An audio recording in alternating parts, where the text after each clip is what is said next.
okusabira omubiri gwa Major Patrick Kalya ku kanisa ya All Saints Nakasero kulembeddwa mu Reverend Geoffrey Byaruhanga era nga kwetabiika abakulembeze ku mitendera egy'enjawulo.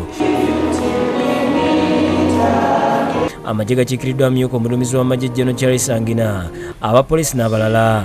Omugenzi abadde akulira enteekateeka ya gavumenti ey'okukulaakulanya bannansi mu disitulikiti y'e Kabarole ey'Operation Wealth Creation. Mu kubuulira, Reverend Byaruhanga asabye mu nkambi z'amagye wasibweyo amasinzizo kubanga abajaasi beetaaga okulungamizibwa mu myoyo.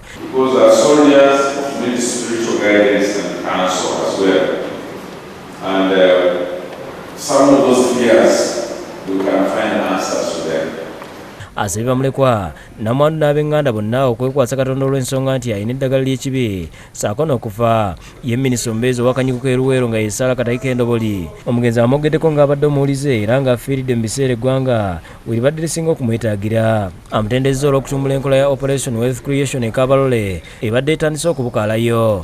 And this is evidenced by his unparalleled and selfless courage and resilience in serving this country under the People's Defense Forces. And even at the time of his death, the late was still in service.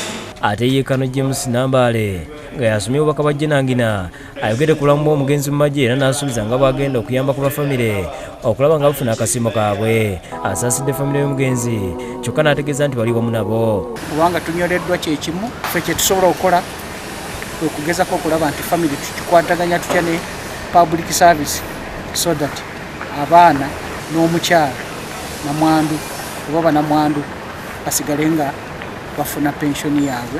Bo bamuleko bategeeza nga kitaabwe bw'abadde omuzadde nga ye maama ate era ye taata. Abere n'afaawo muno muntu abagambuzi n'atufaawo mabere taata kana abere maama waitu. Sina bingi nnyo biyinza kwogera naye nsaba Mukama amukwateko obulungi.